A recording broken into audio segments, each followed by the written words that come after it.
What's happening, guys? It's John here from Acceleration Fitness with this new sick banner. But I'm here to talk to you guys today about why you should be doing loaded carries for strength, stability, everything, athletic performance. No matter what you're doing, you should be doing loaded carries.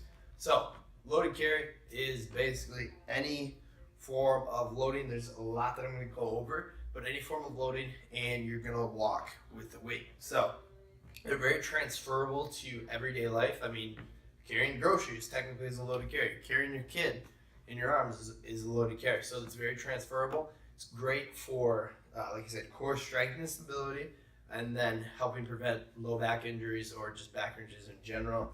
And athletic performance is great because you need a strong, stable core for any athletic movement.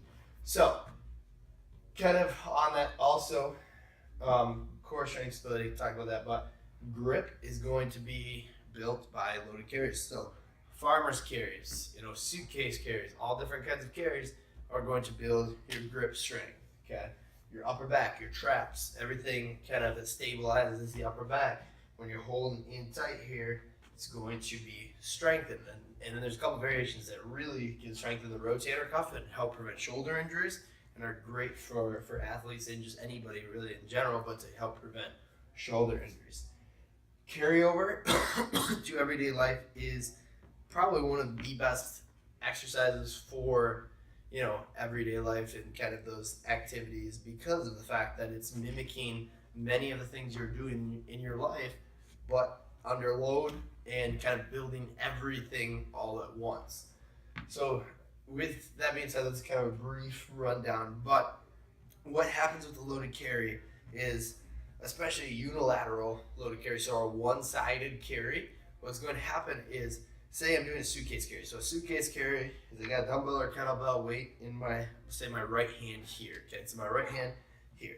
Now, obviously, that's going to want to pull this way. So this side of my core, those obliques, the inner abdominal muscles, they're all going to be working tight, they're all going to be working to keep everything tight and prevent that movement here, right? Okay, so it's going to prevent this movement as you walk forward. And when you do any carry, you want to go pretty slow with it and really focus on bracing everything in this abdominal region, this core region, bracing and going nice and slow and preventing swaying, leaning forward or back, kind of any rotation like that, and basically just stay as stable and strong in that core area as you possibly can. So when you do it, if you load it, you're definitely going to feel it big time in the obliques, down. I mean, there's the deep abdominal muscles you'll feel. I mean, you're not really aware of those, but you'll feel kind of tension build up there, okay?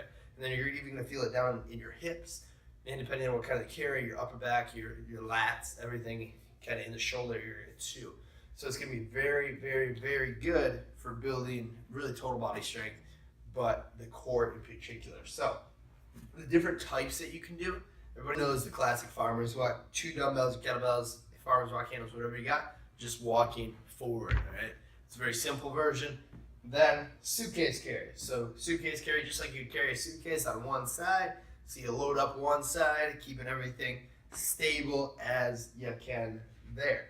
Then overhead. So this is great for athletes and just building up the shoulder girdle and rotator cuff. There's 2 different ways, there's a lot of ways to do it technically, but 2 main ways to do it, and that is a unilateral, so 1 arm overhead carry here, or 2 at once going forward there, kettlebells, dumbbells, even barbell overhead carry, trap bar overhead carry. We've done it with heavy med balls, anything that's loaded, you're going to hold overhead. Now you have to be careful of those, obviously, because you're holding a heavy weight overhead for a long time. Don't drop it on your head. All right, so those are a great option, and when you do those, just be very careful. Don't overload, because you were in an overhead position and you were moving. There's going to be some stress on that shoulder joint, and you don't want to overload it and put yourself in a bad position and risk hurting yourself. Okay, so keep it lighter on that, and then just watch what you're doing. Be very careful. Slow movement here, slow and controlled to get no swaying, leaning, rotating, anything like that. Keep the shoulder, core, everything locked in tight. Then the waiter carry. So that's going to be a combination of our suitcase carry and overhead carry. So you can load up one side with a heavier bell, dumbbell or kettlebell again, on one side. So that's going to be my down hand.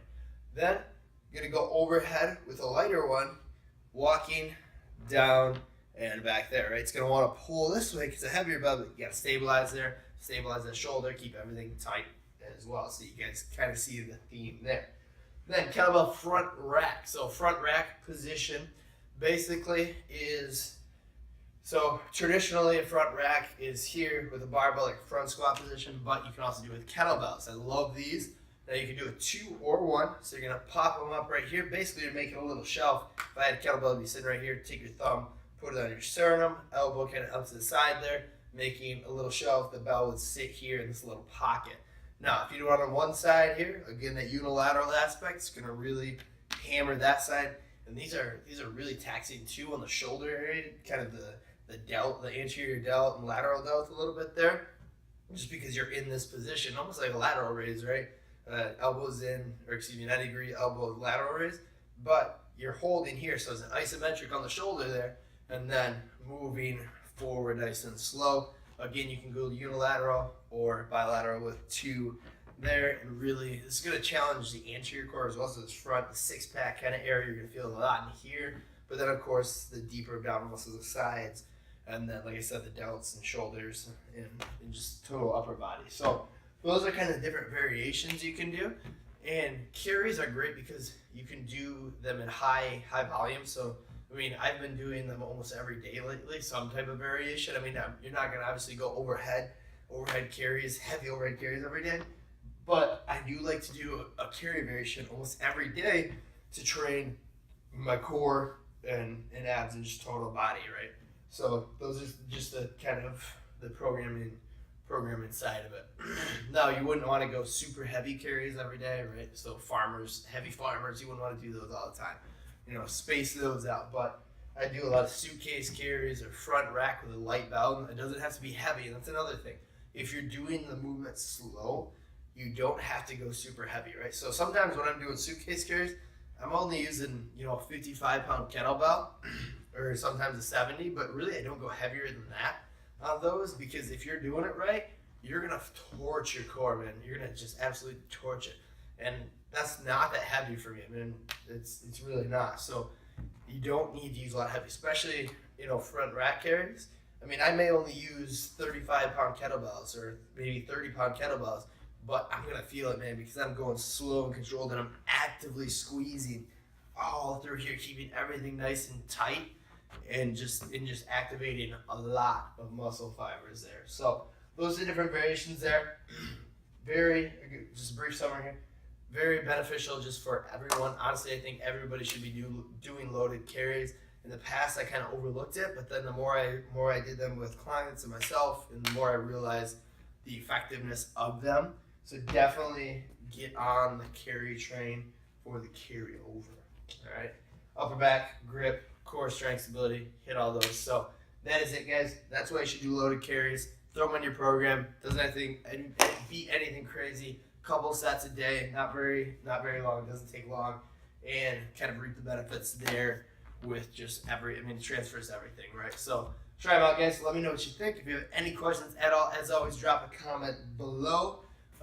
Like, subscribe, greatly appreciate that. And then if you have any questions, I'm also available on all other social medias at John Pep Fitness on Facebook, Instagram, obviously YouTube. You're watching on YouTube. And then Snapchat J-Pal. I'm happy to answer any questions you guys have at all.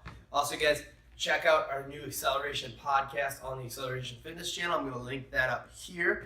I want you to go check that out, guys. This is a new thing that me and Ben Boudreaux are doing, and we're really excited about this, guys. Super excited. We're going to have a lot of cool guests. We're already getting them lined up to bring you even more content and kind of a longer form content, a little bit different. And we're also available on SoundCloud with that. It's just called Acceleration Fitness Podcast. I'll link it up in the description below. And then also we're working on getting it on iTunes. It's not on there yet, but I will let you know when it is. And so if there's anything, guys, you want us to talk about, me to talk about, whatever, hit me up. Other than that, guys, keep chasing it. Keep working hard.